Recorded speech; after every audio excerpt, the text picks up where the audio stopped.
Hi, I'm Mikkel Weber, founder and auteur of House of Peregrine.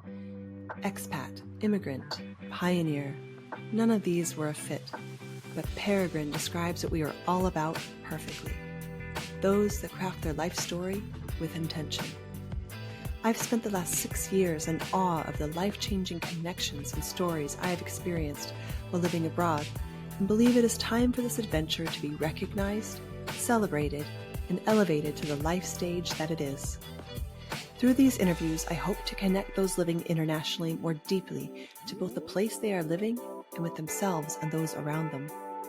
We cover everything from international finances and meaning-making to global parenting and relationships to make your time abroad more intentional, edifying, and full of beauty.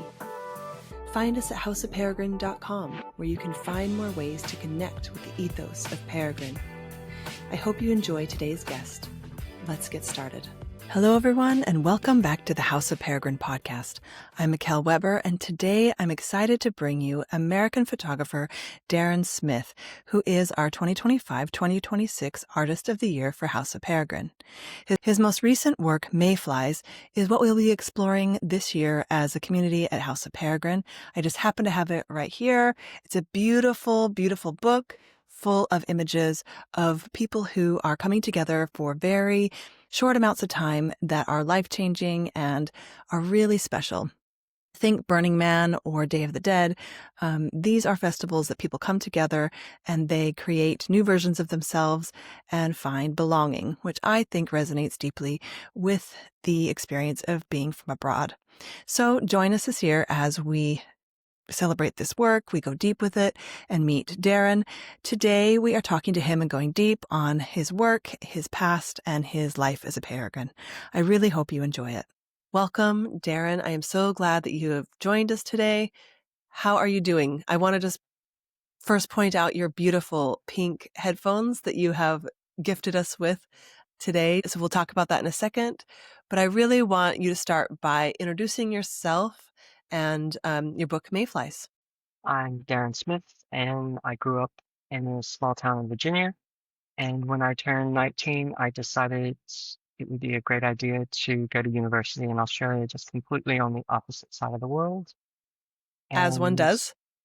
yeah, exactly. And it was through that curiosity and international mindset that when I later moved to Amsterdam, I started just photographing the nightlife here and discovering what I love about the city and the freedom and identity, the ability to be who you want to be, that really inspired me to set out around the world and discover places where people can freely express themselves.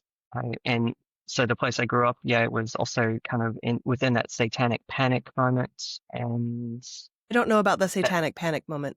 all right. So that was in the 80s, early 90s when, the idea of sex, drugs, and rock and roll, these are all gateways to Satanism, and that if you played the record backwards, that was, going to put you down the wrong path, so to speak. So I tried to get away from that as far as possible because it was just a place where in growing up, you really felt that your own identity was somewhat constrained within society's parameters. This had a really strict code of conduct where you grew up. Absolutely. And it wasn't, say, completely religious based. It was just societal fears around that time of gang violence and drugs in the early 90s in the US. And I think for small towns, that fear was very real. Hmm. And I very much didn't want to be a part of that. Yeah, interesting. So were you a weird kid that had to kind of, I say weird, like I love weird people, so this is a compliment, but were you having to kind of tamp down things that you wanted to try or things you wanted to express while you were growing up? Absolutely. I remember I had blue hair and then I got called into the principal's office and then they were just like, look, we need to have a talk about your attitude. And I'm like, well, what attitude? Well, we see that you're going through some changes right now. Yes, I have blue hair. And so that was alarming where you grew up to have blue hair. Yeah, well, that exactly. If that is what is alarming, I really wonder what they think of my book. So Yeah. I hope that things have changed a bit, but let's talk about your book in a second. I wanted to first, it's mentioned quite prominently, and I think it's a big part of your life, that you were working with Stan Shaffer at the beginning of your career. And so I wonder if you could tell us that story quickly, and then I want to circle back to what brought you to these festivals and photographing these people. But I think it's a big part of your story, maybe. And you mention it quite prominently in the book. So do you want to tell us a little bit about that? I love talking about Stan because he's no longer with us. And when I was after I went to university in Australia, and I came back to the US just because I kind of thought, well, I'm going to change how everyone thinks and share my international mindset. And well, that didn't go very well, but I ended up in New York assisting for Stan, who's a fashion photographer from the like the 70s, 80s, 90s era. And he was just an absolute inspiration, but he really photographed the times in the sense that you think of glamour and disco and everything that entails in New York society. That's what he was about, and he was working on his own coffee table book. It was like a retrospective of his life in some ways, and it ended up being his swan song. So, unfortunately, he passed away the day he submitted the last deadline for the book. Wow. And you were his assistant and then turned into someone who was caring for his work with his son Justin, who also wrote the intro and a foreword to your book. That I thought was really lovely. Yeah, so I've always maintained very close contact with his family, and we were also like similar ages, so it was kind of as they were growing up and becoming their own selves. I was also then like, developing as a adult and professionally as well. So then we always maintained contact after their father passed away, and then I was asked, I think in 2016 to come help them make a show of the state wanted to make a show of his work in San Francisco at Evergold Galleries, and I helped curate and go through the whole technical process with them and the photo editing, like in terms of selection, which photographs that Stan felt were important, and I felt very much like an advocate speaking his mind in some ways because I You worked so they're closely with over him. and there are over 1 million negatives in this collection. So Wow. I am possibly the only human on Earth who's seen all of the work, and it made it a very intimate process to go through. And anyone that's uh, went through photographs of a deceased person, you often feel like you're having a conversation with that person, and Yeah. that's one of the beautiful things of photography. But then when you multiply that times the amount of work he has and the fact that you want to produce it and share also part of what links that to society and why it's relevant to today, Yeah. it becomes a very intense process. I can only imagine. And yeah, it's such a lovely, people don't know this about me, but I spent 10 years in advertising and have a degree in photography. And so I can really relate to that notion that if someone were to go through the negatives and now it's digital files, right? But I did shoot on film for a long time. That's a really intimate process, but it also being a curator is not always the same skill as being a photographer. And so the fact that you're able to do both and have had the experience of creating something professionally from both points of view is really nice. So I'm going to step back from geeking out there. So Justin compared your work to Irving Penn. And when I saw your work, I agreed, but also a little bit, I really saw some of the work of Diane Arbus as well as an influence from my own time. Um, did you start out in portrait photography, or is that something, is that the work you were doing commercially when you were living in Australia? In Australia, I worked at a commercial firm called Acorn Photo, and they actually specialized in architecture photography. So for a lot of my professional life, I was honing very different skill set in terms of photography, but my passion has always been portraits and people. And so then whenever I came here, I really decided, well, I need to also think more about what I'm excited about and not just what pays the bills, Right. and see if I can combine those two aspects a bit more. And that's how it kind of got started. But Irving Penn was absolutely a huge inspiration for the book. He did a similar book back in the late 60s called Worlds in a Small Room, which was about inviting people from all walks of life, but everywhere from Papua New Guinea to San Francisco. And I really felt that I wanted to examine that, but through originality and creativity, and the place to find those now, which I believe to be festivals and cultural gatherings. Yeah. And so I have this timeline right. You moved to Australia, went to university, moved back, thought you were going to change things, found your work with Stan in New York. I think there's a stopover in Paris there that I'm missing. Oh yeah. So one day I'm working with Stan, and then he says, "I'm moving to France with my lover." And I thought, okay, well, I'm out of a job. And then it was very quiet, and he's a very extroverted, very person who would say what was on his mind. So I thought that was a bit odd. And then it got to the end of the day, and then he just said, no, that I really wanted to say, like, that's an invitation. I want you to come to France with me and live in a barn, and we are going to finish my photo book. And as I think a 22-year-old, uh, that sounded like a fantastic idea. Wow.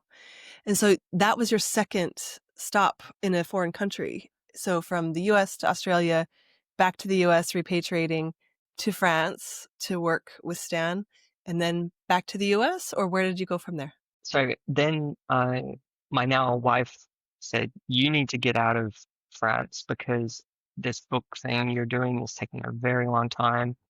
And so she came over and visited, and while I was there, and then she ended up booking me a one-way ticket to Australia and said, right, we're not doing this long distance thing anymore. And that's just how I ended up back in Australia. Also, I really wanted to go, but Yeah. and then I ended up started working there professionally, and then we just hung out there until I think 8 years later. Timeline to me is a bit fuzzy, but then in 2016, we almost at the drop of a hat had a recommendation from a friend who said, "Hey, you should check out Amsterdam. Why don't you go to Amsterdam to do your thing?" And 3 days later, we booked one-way tickets to Amsterdam and just said, if it doesn't work out, it could be a very expensive holiday. Wow. I feel like that's so resonant with my own story. But we came for a year, one-way ticket. And that, had you ever been here before? You'd been in France, but not maybe in Amsterdam? Had you been here before? No, not at all. And I knew one person, and he wasn't even living here whenever I moved Oh over. my So it gosh. was, he was coming in a couple months later. So it was like, oh, well, I'll get settled and then I'll get some tips. But uh, it was, yeah, so my wife Matilda, she'd already been to Amsterdam once when she was 19. But she said she had seen like the middle of the town from basically where the station is just down to the Bijenkorf area, and just this one street more or less. And then so when she came back, she said, Amsterdam is massive. I don't remember it being so big. My gosh. So sight unseen, basically you moved here. Kind of like me. I get it. And that impulse, I think, is a strange and beautiful impulse to just jump off a cliff. And a lot of people in our community have had that experience, but before I moved here, I hadn't met any of them. So I literally felt like a crazy person. And I had 3 toddlers at the time as well. So I didn't feel like an adult, and I didn't feel like a sane person, but I just knew I needed to go. And so that I love that you had a similar experience, maybe without the toddlers, but it was a much bigger move from Australia to Amsterdam. So I think it was a different move. I don't think you could say bigger or smaller because you have your own challenges with 3 toddlers. I think for us, it was more that we moved with uh, 4 suitcases or however much you can get on a normal ticket. yep. And we just came into a fully furnished apartment for 6 months, but then we needed to find a place, and that ended up being a shell, the second apartment. And I remember, uh, so Matilda went off to a family reunion while we moved into the other place. And I think for 2 weeks, all that we had in that apartment was a towel and a pillow, I think. I was waiting for IKEA to deliver, but IKEA in the Netherlands in delivery is a bit like, you know, It's like being in Vegas. and figuring out the astrological clock on when they say they can deliver, which is not anytime soon. So I'd been sitting waiting on this delivery that kept being delayed. I'm like, well, one day I'll be sleeping in a little bed. Yep. We have similar. We came with only suitcases as well. We had 5 of us, so it was a lot of suitcases. But yeah, I get it. And we slept on an air mattress for nearly 6 months. So it is a very funny story. And it wasn't for any other reason besides we needed to figure out how to live here, because there are indeed those things. So when you moved here, you had to figure out maybe, was this a big transition in your creative expression as well? Because you were working for an architectural photography studio, and now you could maybe focus on your passions. What made you go to your first festival and start photographing? So the first one I went to, just previous to that, I'd done a sort of a little project with Lady Galore, who is one of the major drag queens in the Netherlands, and they were doing a 50 drag queen lip sync video. And we made this little project that ended up getting in the Design and Architecture Museum in uh, Rotterdam. And just from that, they asked me, hey, do you want to come to the Milkshake Festival and take more photos? And it just kind of was like, okay, well, I'll just start making some more photos. But again, I was thinking really about just these little individual portrait projects that would boost my portfolio. And it just very quickly turned into, well, that invite turned into another invite. And it grew organically for a long time. And then I very much decided that if I was going to continue it, it needed to be on the world stage and not just Amsterdam. Yeah, that makes sense. And had you ever been to a festival before, like yourself as like a participant, or was this also you discovering what it's like to be at a festival like this? I think it was the first time I'd been to festivals, let's say like that, because I went to plenty of places in Australia. My very first gig as a photographer was, and this is all the way back, I think 2006, 2007, that there was an online magazine of some sort that they wanted photos of all these gigs. And a friend of mine was a journalist, and she said, well, why don't you just sign up and we'll do it together? And so we'd go off and photograph these gigs and just take one photo that they were going to use on the website. And that's how I got through the last year of university with, you know, sort of doing odd jobs like that. Yeah, And I got to see a lot of cool festivals there. that's amazing. So it wasn't your first time. So you kind of knew what to expect a little bit.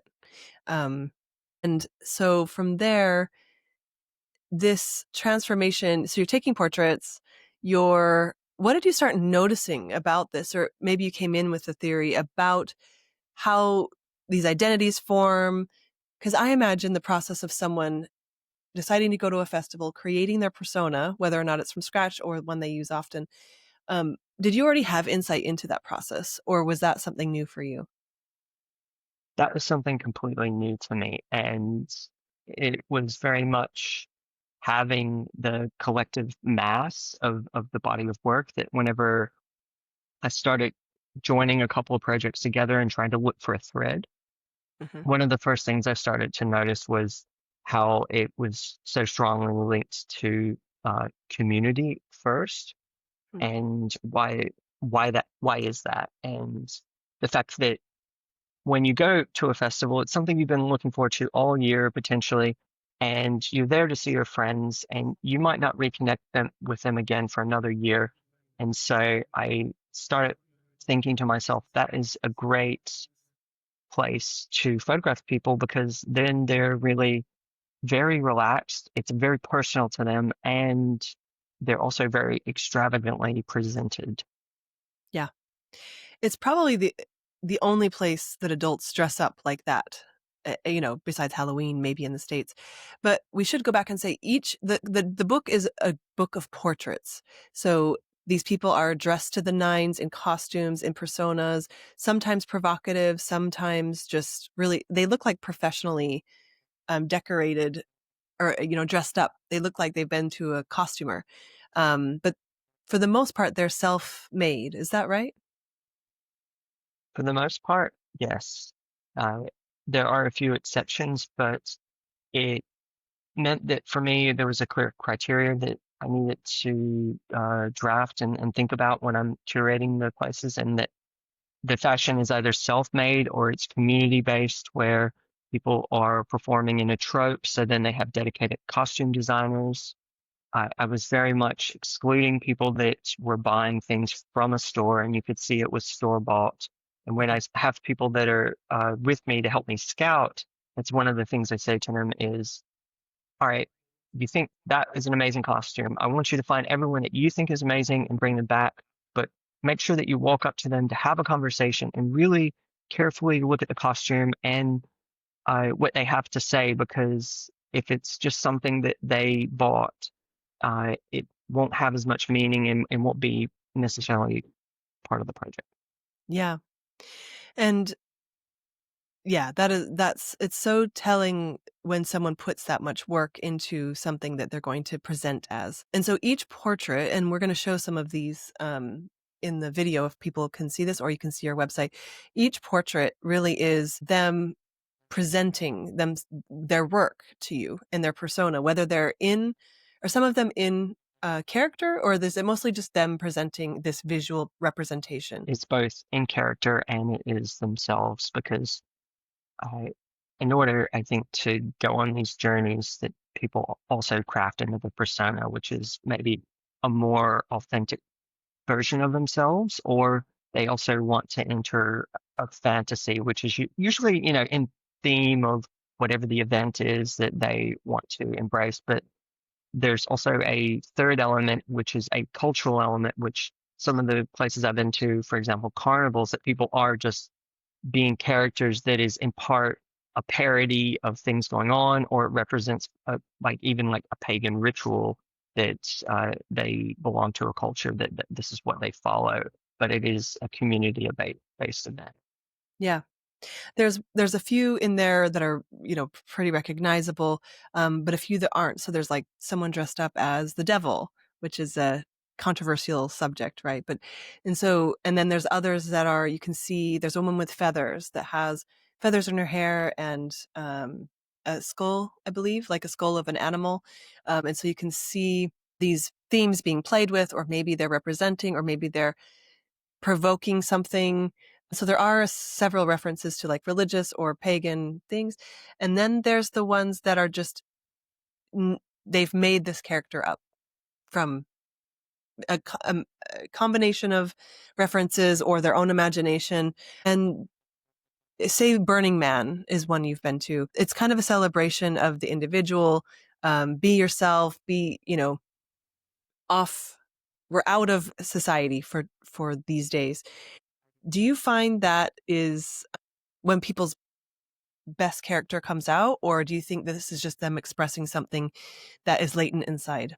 I think that it is always going to be a combination of those things, because it really exists on a spectrum uh, for anyone of like why they're there. And I've interviewed a lot of people to ask them this question, and it's so personal and case by case. But within that, in defining like what it is that I'm exploring, radical self-expression, which is from one of the principles from Burning Man, is certainly one that has come up and helped define what it is, and that very much that this is the most unfiltered version of who you are or who you want to present. So taking off a filter is a big theme, maybe. Absolutely. Yeah. Okay. And when I was growing up, the funny thing about Burning Man is I grew up in Salt Lake City, and a lot of people went to Burning Man, but no one talked about going to Burning Man. And so that has changed radically since I was a kid or a teenager, into going to Burning Man being a part of your entire personality. And so for a place like the US, or maybe it's just my perception, it's less, it's more accepted in a lot of circles to go to these festivals now. And again, maybe that's just my worldview and it's always been that way. Do you think that we, and maybe you can speak to where you're from too, do you think we're accepting that there's multiple versions of ourselves because these festivals have become more prominent or more plentiful, or maybe more like yourself, people are bringing it out, bringing the images out? What are your thoughts on that? I think that it's been going on for hundreds of years because there are plenty of other festivals like Carnival, which dates at least 400 years. But I mean, Wow. you can, without going a lot into the history of Carnival and then other pagan celebrations and mystery plays and different things that I think uh, it has been going on, but that it's very much that, and maybe it's not true, which is that Burning Man isn't the Studio 54 of our era. But I think because of that, say, idea, that we can look to that as a North Star of culture and what's going on, and then say, well, because of that, these things are happening. And maybe it was just that it had to be something for our generation, and this is what it was. And then it's reflected in other things. And I think it certainly helped, though, that through Burning Man and through other, uh, say, cultural zeitgifts that have happened in the last 15 years, that it's certainly become more widely accepted. But I can't think of any other festival that has as many naked people as Burning Man. So, As many, how many, what kind of people? naked people. Naked people. Oh, yeah. Yeah. And that, when it first started, there was no social media. And so I think that also helped. But what I wanted to ask you is there has there ever been any resistance to you photographing these or publishing the photos by the people that run the festivals? No, because step one is ensuring that there will be no resistance by inviting them as a collaborator to, uh, first of all, I really need to be very close to where the action is so that the people don't have that far to walk and it's, I like for them, it's easy. And then I also need things like electricity, but then it also means that whenever it came to promoting the book and I crowdfunded it, so then I was able to go back to those venues and say, dear collaborator, it's now ready to go into book form. Would you please put me on your newsletter or whatever you want to do? But this is my intention. And everyone was extremely supportive. That's amazing. So collaboration seems to be a really big part of how you approach this. And so it feels like you're collaborating with not only the individual and the community that comes together, but with this idea of the overall arching idea that people come together and have these gatherings that are by definition temporary and by definition outlandish in some way. And so my question for you is that, in coming up with the name Mayflies, how did that bring all of your ideas together? In the beginning, I had called this book Overnight Tribes, and it didn't feel like it stuck because a tribe is very much something that you need to belong to, and it's very much well, a bit religious, and that you're either in the tribe or you're not. And in the 90s, this was, of course, a big thing of find your tribe, and you were a goth or a hacker or well, I guess like a slacker, like all these things, all these labels. Yeah. And I really found that didn't work for this project, that it was the opposite of labels. And then I still needed a name for the book.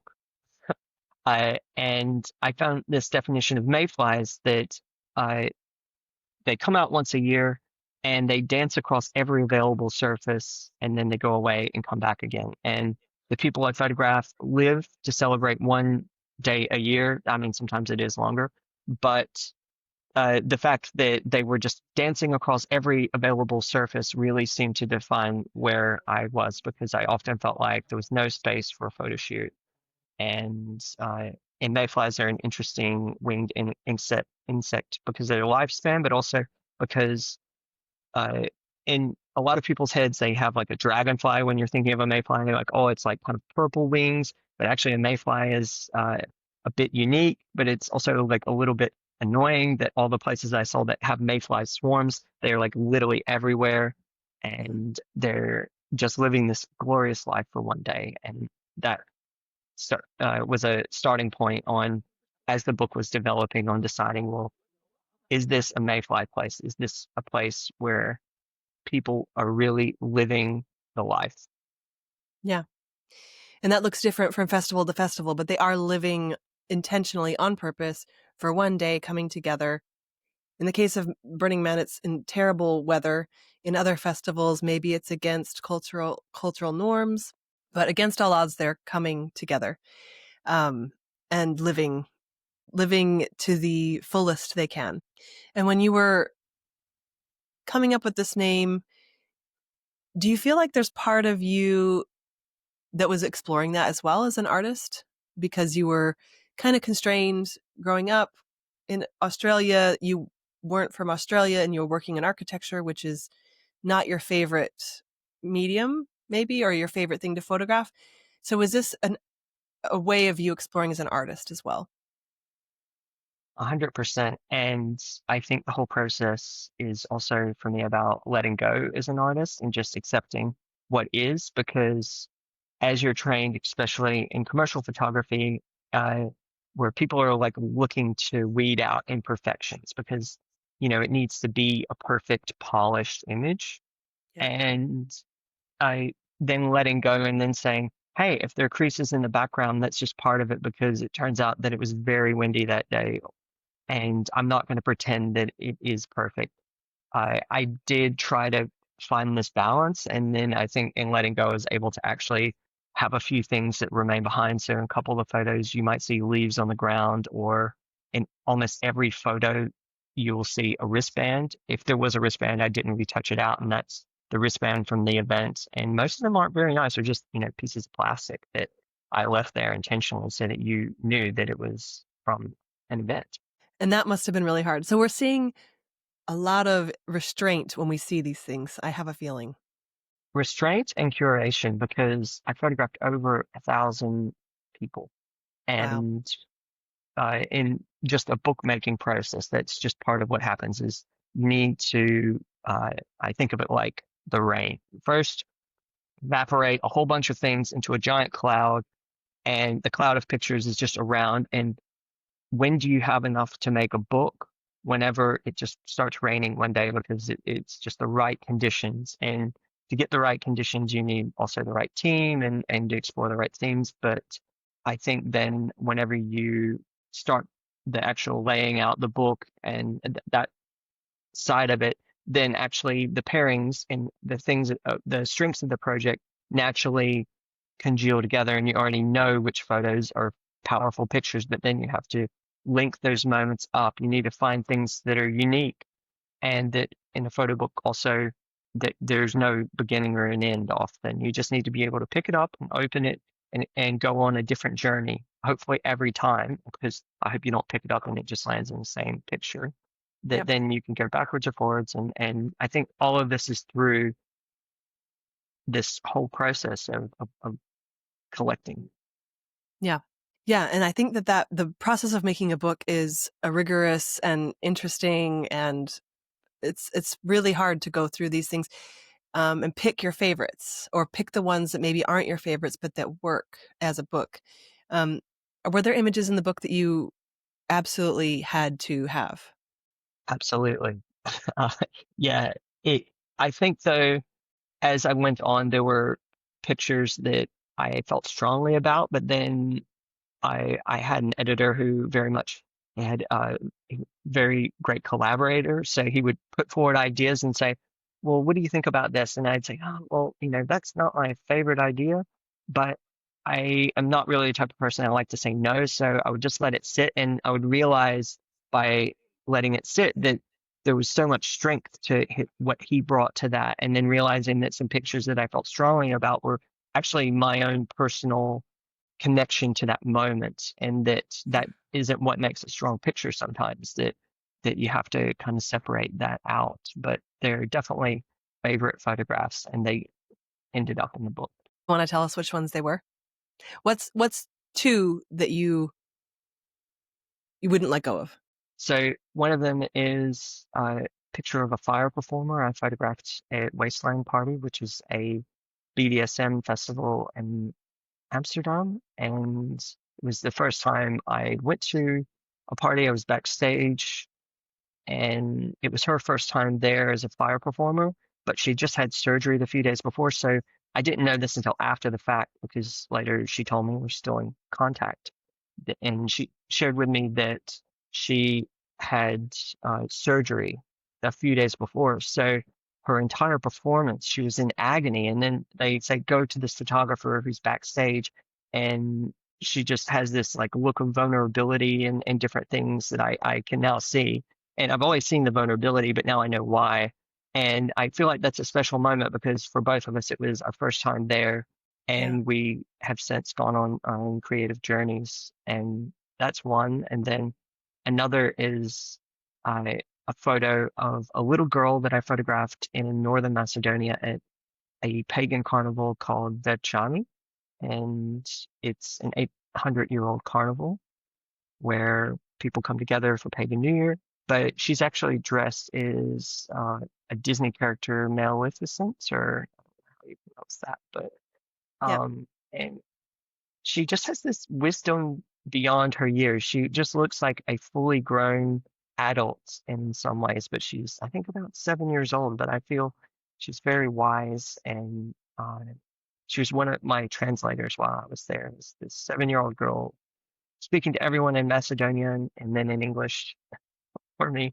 But I took a photo because she was the daughter of the organizer. And, that was very much a gift to say thank you for all the help. And I very quickly, as soon as she got in front of the camera, I thought, this is a serious picture. Yeah. I love what you said about, is this a great, strong image, or am I in love with the moment?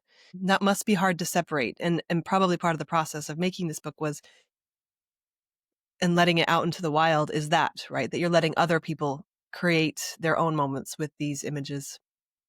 And so it sounds like your collaboration was a good first step to do that. It really was. And I believe that it's important for any type of collaboration to put your audience in the front in the way that I believe first that I'm the person who's there to showcase other people's creativity. And I find it hard to get in front of the camera and talk to people, but I do, because their courage and their belief in themselves gives me some belief in that of what I'm doing, and that I want to share it. But also, I think you have to think about how to best get that message across. And that's where I think that then I can really separate it, is to say that, like, this is not just a book about Darren. This is a book about creative people and originality, and that these are really important messages. And if I put that in the front, then it's much easier to separate. Yeah. And we didn't go over your process, but you and I, when we were speaking earlier, did. So maybe you can share it with everybody. This moment when people step in front of your camera and kind of transform. Tell us how this happens over and over again. It's kind of like the magic. And I'd love for you to give us some insight into that. So to give you a little bit of perspective and paint the picture is, my studio exists anywhere where there is an event, and this could be a sidewalk where there's a carnival happening and a parade, and I'm just there with this photo studio and lights. It could be backstage in a nightclub, or it could be at Burning Man, suspended off of an art car.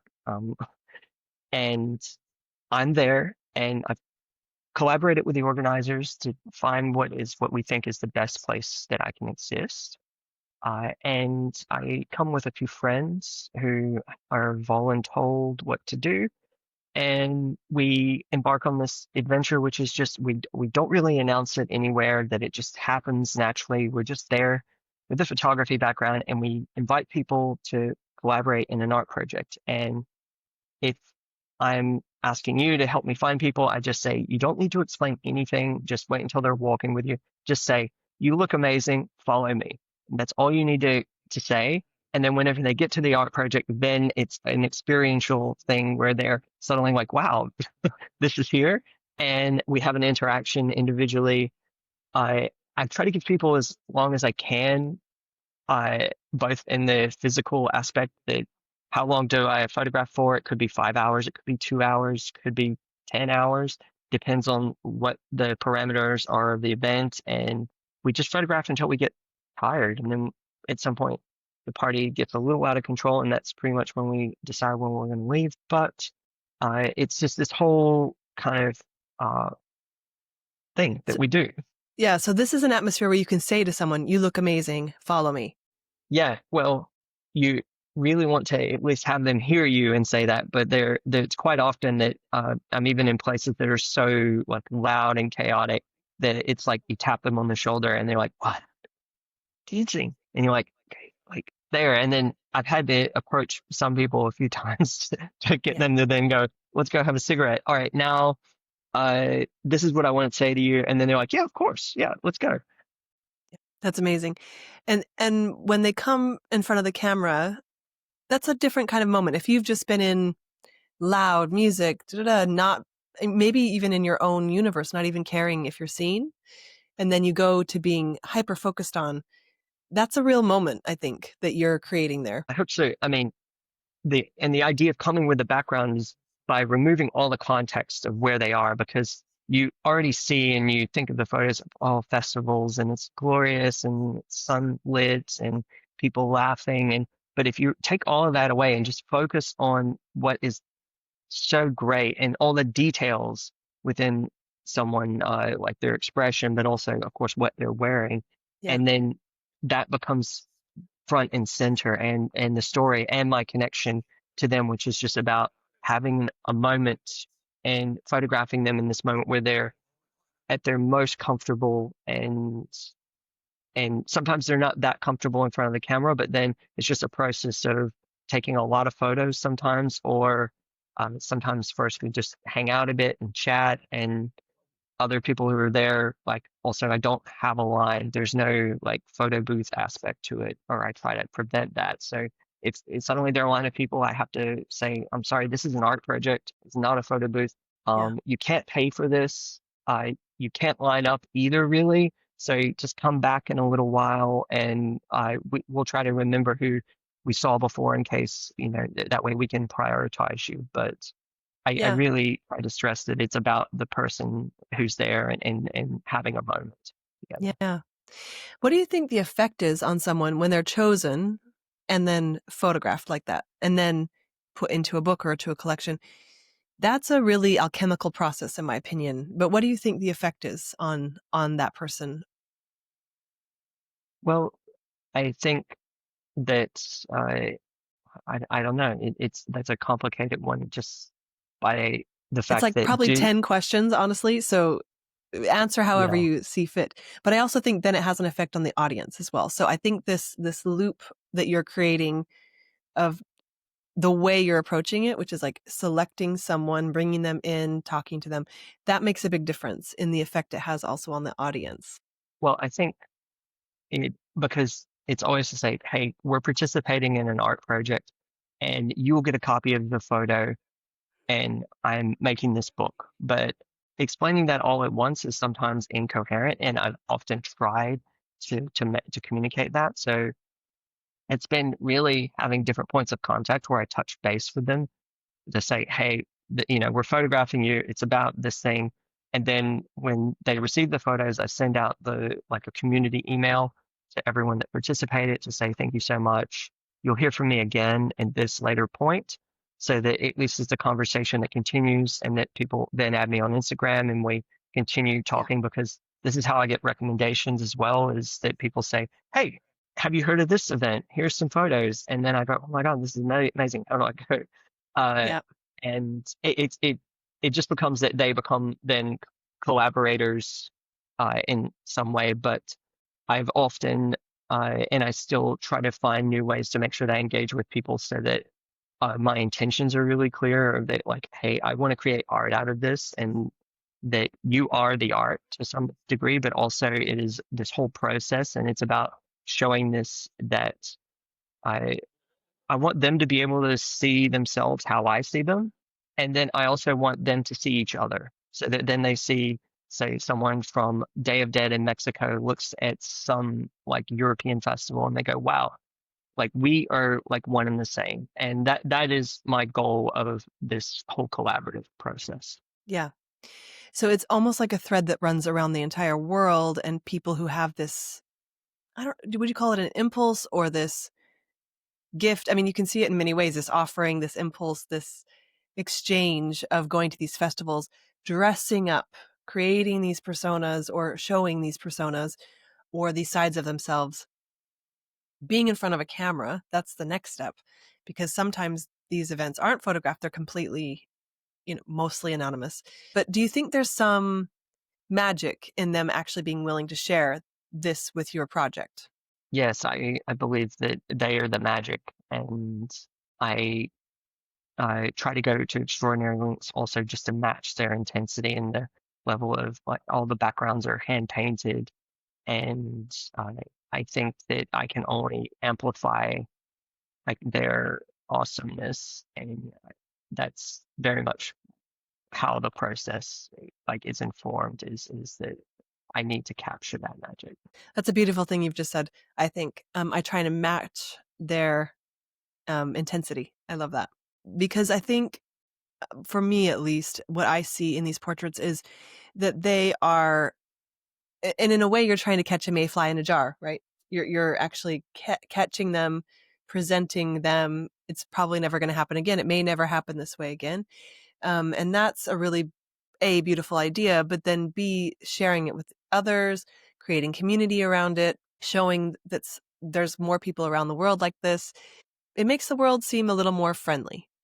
I think that that's necessary in the times that we live in to not only feel connected, but to understand that there's this uh, desire as well as that like these places exist, but there's also this impulse to just for humans to come together and celebrate together. And when that happens, naturally they also are creative. And it comes out even if you think of like a toddler's birthday party that then someone puts on a silly hat and runs around Yeah. and that it's important, I think, for us to recognize that this is part of humanity is to celebrate and to create. When I first saw your book, I imagined, for some reason, someone who has always wanted to go to a festival but never had the courage, that they get to actually experience what it might be like to have their desires reflected in these portraits, because it's not a large amount of people that go to these are do these sorts of things. And so I really, for some reason, had this image of someone who maybe grew up like you or I, that sees your book and maybe either moves to another place because they feel isolated and they figure out there's these people like them, or they're able to feel a little more at home in their weirdness. And so I think for me, that's what that evoked, is this opportunity to be able to see something you wouldn't otherwise be able to see or participate in. I think that there's definitely that cabinet of curiosities, and that you don't have to want to go to these places to experience the photographs and enjoy them. And that I certainly hope that it does evoke curiosity, that maybe it's something that you think, all right, well, maybe I should check that out or something similar, that then you have now just another point of reference and another reason why you should. Yep. I think also, I think that that is like beneath the surface in terms of what you could read into it, because I think if I say that's my mission, then it kind of takes away the power of that. That Yep. I think that it's part of the art, and it's definitely one thing that I want to inspire, but I have to be very restrained and to say that this is what I expect. Yeah, of course. And the other thing I wanted to say about the work is that when I flipped through without reading any of the titles, as just a first visual read, and I went deep because I was trying to select some photos that we would use for House of Peregrine, but when I went through it, I was very surprised that a few of these were a BDSM festival. I know that sounds funny, but the provocative nature of what they're wearing is not what comes through first is their humanity. And that I think is neither good or bad, but it was surprising to me that I couldn't tell what the festival was or what it was about by what they're wearing.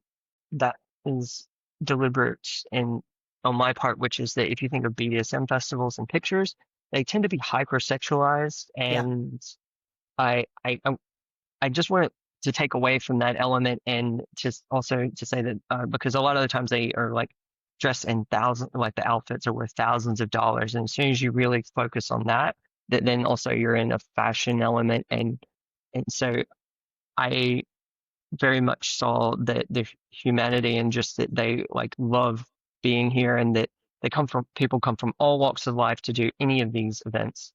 Yep. So the reality is that some people might be, I don't know, like a real estate agent or an accountant, and they're still at all of these different events, and that is immaterial because at one stage I was actually collecting like information and interviewing the people I photographed that were going to be in the book. I tried to just go, well, what is the line? And, is this interesting? And in the end, I decided to exclude all of that information and just leave it as the photographs with the byline of where it is, because the only thing that matters is that you see their humanity and you see the connection that they have in that moment that we share. And the rest, there's of course a bit more text in the back, but the rest is for you to construct your own narrative and decide yourself what you find interesting and to look into. Yeah. That definitely comes through. So bravo. But I was struck by that because I think the images speak for themselves in they're provocative because not because of what the person's wearing, but because of the level of vulnerability that has been expressed through human contact. And that's any great portrait photographer. I'm also a very I'm a geek and a connoisseur of portraits. So one of the other things I wanted to ask you was about your intention, like how this all weaves together as part of your experience as a foreigner now for most of your adult life. How do you see that weaving into this work? I, I think that starts with having an international mindset and just the way that I went from a very small town in Virginia to Australia. And I went to Perth, which was a city of 2 million people. So suddenly, and that's not a very big city, but still to me, that felt like an infinitely large city where I was then in a student village hanging out with international people. And that investment alone has been a free Airbnb for different couches around the world now. And part of this project, in fact, Yeah. is visiting some of those people. But I think all of that really began whenever I started as an international student, and then you just can't unturn that page. Which is why I'm always trying to find them for international life, because you don't outgrow the place. Nobody understands your experience when you go back. And so that's why we use peregrine, because peregrines can live on any continent of the world, but it means outsider. I think that, I mean, as you said, that like you can't compare your experience and you can't go back. And I think that that's absolutely what I realized through my experiences. That Did that make you feel lonely when you moved back? I think so. I think that I didn't realize it made me feel lonely because I I just had this desire to continue to learn and to grow, and I wasn't finding that same uh, Level of stimulation. intensity? People were not meeting you in your level of intensity? Well, maybe it's intensity, maybe it's just curiosity because I really just love talking and having conversations with people that have completely different backgrounds and learning something new from that. And I think that the US is a place that's so big that you can just continue to do your own thing, Yeah. and that you have an experience which is that you think that uh, everything in your surrounding is just how things are, Mm. and the rest of the world it turns out operates in a completely different way. There are kilometers, and then there are miles, and then there's Fahrenheit and Celsius, and that is just, it continues. Yeah. And I think that's a really good insight, is that if your bubble is so big, you think that's the whole world. Yeah. And I feel like whenever you see another bubble, then you suddenly are just looking at it from another point of view. It's just that you can't go back into the old one because you yourself have changed, and people change and grow at a different rate. And I see it with my friends back home and my family, that they have their own lives and their own experiences, and the experiences that you get whenever you're overseas, you just grow exponentially. It all just happens very quickly. Yeah. It's like you're expanding in all directions at once. Yeah. And you're having to adapt to a whole other culture and rule set, everything. And then you find what works with you, and from that as well. And I feel like it's very much, you have the luxury to pick up from different cultures at that point of which rules you want to follow and what you believe, because you suddenly see that there are different value systems, and it's hard I to always compare say the that, Netherlands. yeah, I always say there's a cult in every culture. And then you see the cults you're from, and then you just start making your own religion. I think that that's exactly how it goes, is that you have to constantly, I think, search within yourself in the beginning, especially to really go like, am I crazy? Like people do this, and then you have to get a lot of detective skills and really uh, understand people's motives and their way of operating, and then realize that you are the person that they are probably thinking, oh, they're acting a bit strange. Yeah. And uh, yeah, Yeah. And I think that in a way it makes you, like you said, a detective. And so you're always observing. It makes you live life a different way and from a different perspective. And now the effect it's had on me is I never actually hold an opinion very strongly. I never did before, but now it's worse. So nothing is sacred now. I hold very things sacred, but I think and hope in a good way. But creating a life from scratch, or a worldview or a perspective, is a very interesting process, one that you have to actually be ready for, I think. The last thing I wanted to ask you about is, you have a daughter, and she's being raised now in the Netherlands. Is that right? Was she born here? yeah. So she was born just after the tail end of COVID, so that was one of our concerns when looking at having kids. So then, as soon as it felt like it was possible for us, we uh, had Thea, and she's 3 years old. She is Dutch, American, and Australian, and it's really great to see that language acquisition from like someone who's then learning two languages, because she gets full-time Dutch at daycare. We also speak a bit of Dutch to her, which you're told you're not supposed to do really, because it can confuse people with different accents, and also if your grammar isn't perfect. But uh, my wife is also a linguist, so she's very tuned in on like the language learning process. Yeah. And for me, at least, and maybe it's the same for you, I feel kind of happy that, I mean, that nowhere is perfect, but if you went to school with blue hair in the Netherlands, people would barely even look at you like that's a problem. Do you find that comforting, that she's growing up somewhere where she can be a little bit more self-expressed, perhaps? I think in all avenues, I feel more comfortable that she's growing up here.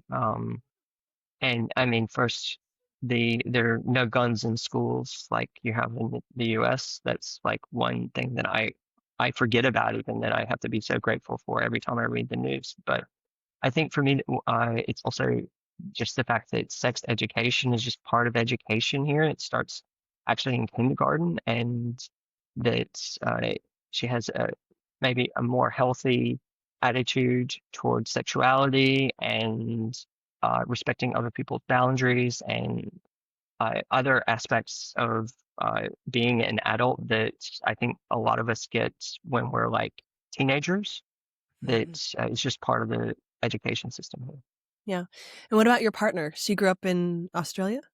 Yes, she's from Perth, and Perth. Okay. I had lived there almost her whole life. It was only through traveling that we had left. She lived for a little while in France as an au pair, and when we moved here, it was her first big time moving abroad. But we had differing points of view in the beginning that she thought that, well, we could do it for a year, and if it didn't work out, then it would just be going back to Australia. But I very much thought, well, there's a lot of confirmation bias out in our world, and that after a year, people would go, oh, well, that's about what they expected. So I was determined to just make it stick for a little while longer at least, and but also to reassess, to constantly say, like, I mean, I think we did say, all right, after 6 months, we were going to make sure that we didn't hate it. After a year, and then it became I think from that we said, okay, year 2, let's not check in about it. Let's go to year 3. And then at year 5, but by that time we had already bought an apartment and really felt settled. But it was more that double confirmation to go, okay, now that we went through the incredibly complicated house buying process here, how do we feel about that? Yeah, and that's important because especially when you're both, my partner and me as well, we're neither of us are from here. So it really is that decision to stay in a place over and over again. It's like recommitting to a long-term partnership, recommitting to a place over and over again. I 100% agree with that sentiment, because I also think that I constantly go to other places and go, could I live here? And Amsterdam is the only place that I've ever left. And when I'm not just on holidays, but like away for a job, that I think I really miss being there. I miss the convenience and the people and a lot of things. I don't ever miss the weather, but you can't have everything. You can't have everything. Yeah, there's compromises no matter what kind of relationship you're in, but hopefully you're making the right ones. And having that love affair with the place and a long-term commitment, for me at least, it's been strange that I don't have any roots here, but that it just suits my values, suits the way I want to live. And of course, that's a luxury in life, but I think that it's also part of a journey that's really important. At least it has been for my family, for generational healing, for a lot of different things. And so I love that process mirrors a little bit, I think, maybe the process some of these people going to these festivals go to, where they're expressing something, having it be seen, having it be validated, have it be on display, having a portrait of themselves as this. That process is really, I mean, fun, but also healing for others, for themselves. Could be that it's cathartic, but also they're healing a lot of things or expressing a lot of things, which I think is a really beautiful part of being human. I think that that's why I did my venture, and you summarized everything beautifully. I, Yeah. Well, and I think that's the resonance I see between your project and House of Peregrine and what I'm trying to do. And so it's really just really fun to meet a fellow traveler who sees the world similarly. And so I'm happy that we get to interact with your work a little bit deeper this year. I'm very happy about that. And also for me, it's another experience connecting with people who, let's say, like-minded, and that they've traveled to another place and they're experiencing it. It doesn't matter for how long, because nothing is for forever. And so in the check-ins that we're talking about, that's certainly one thing that is discussed in my family is like, hey, we still love it, but nothing is for forever. So let's Yeah. just enjoy the time we have together and connect with people, as many as we can, on a deeper level, hopefully. And then when one day we just decide to go somewhere else, that's also fine. Yeah. The sense of impermanence really is on full display when you live abroad. And lesser degree when you're at a festival, because it's only for one day or 5 days or however long. But there is this impending sense of impermanence that is actually part of everyday life of living in a different country. Even if you live there till the day you die, I think that impermanence, that awareness of impermanence is part of the gig. And so I think that's it's something I love bringing people together around. I think that yeah, it's a great thing to have a community around, because as soon as that you see this idea that where you live doesn't have to be where you always are going to live, Yeah. it's a paradigm shift. And I just through other conversations, I feel like every time I meet someone and start talking about this, is that then they have another experience in another country that it just rings true, but in a very different way. I just came back from a holiday in Singapore, and I, of course, talked to a couple of people who live there as, I guess you could say, expats, which I don't know. The term never connects with me. I think maybe I'm an immigrant, or I often say citizen of the world because I've moved now a few times. Darren, you're a And peregrine. Just own it. Peregrine. all right, I'm You're a peregrine. No, but that's why we use peregrine, because expat never worked for me. Immigrant, I didn't know if I was here forever or if I was staying for very long. I just knew I needed to be where I needed to be during a certain time. And that impulse is, I think, potentially, this is my theory, innate. And so some people have it and some people don't. Yeah, and there's nothing wrong with either. And Nope. I I'm so jealous, actually, of people who have the ability to stay in one place their whole life. am, but I think at least the one thing that, in terms of my own life, that I want to look back and then say that guy, he just got everything out of everything that he could. He just milked it all. He just was Yep. on all the places that were really great and just saw so many things. And going back to Stan's work, this is one of the things that really always hits home whenever I see his work, and I'm a part of that collection, is to see someone's life unfold in that way. You really realize the impermanence of like where we are in time, and that there are also people that see time a different way, and that's why I think impermanence really works for me. Is Yeah. I think that's a really good place to wrap up. I'm really excited to bring people your work and actually give them the chance to meet you, to interact with your work, to buy your book. We'll have an event coming up where people can meet you and ask all the questions they want. For now, if people can't see you in person, where can they find out more about your work? Where can they follow you? All these sorts of things. so my Instagram is Mayflies Book, and that's also my website, mayfliesbook.com. That has a bit more about my creative journey, and well, of course, you can see photos there too. Perfect. And I believe, if I'm not mistaken, we will have the book in the House of Peregrine marketplace later this year. And you'll be able to follow along with our journey of what we're doing with Mayflies this year at houseofperegrine.com. I'd like to thank everyone for joining us today, and please follow along at houseofperegrine.com or follow us on all of the social media handles at houseofperegrine.com podcast. I am super grateful for Darren and all of you for joining me, and we'll see you next time. Thanks for having me. Okay, that's it for today. I hope you've enjoyed our show. For the latest insights on living internationally, join us at houseofperegrine.com to find out how you can connect with our community. Let's craft our life story with intention together.